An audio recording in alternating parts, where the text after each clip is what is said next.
wants to claim self-defense either. Y'all, don't let people pervert justice. This video is for anybody trying to pervert justice and say this isn't exactly what it looks like, that it's some case of self-defense. I'm going to break down the film footage on both angles. We're going to slow it down. We're going to look at the feet because they do not lie.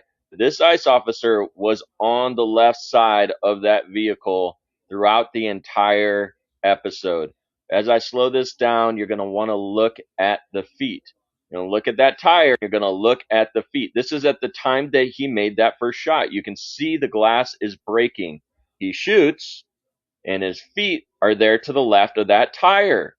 There's no doubt with that video footage that he's to the left of the vehicle. Now, when you look at this other frame, this other video that's been put out there, it makes it look as if he was pushed back by the vehicle.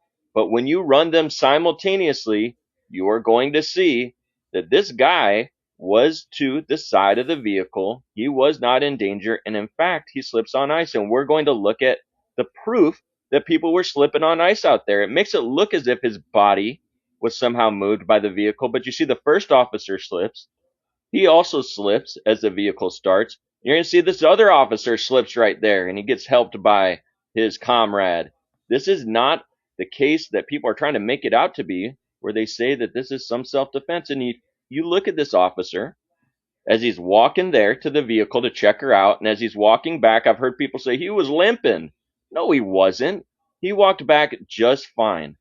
Context is key. People have said, well, she was blocking vehicles. No, she wasn't. She was trying to turn around.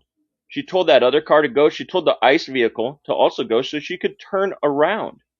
It was they who stopped her. They who approached her. They who surrounded her. She did what many people might do. She got frightened and she tried to leave. You know who else left?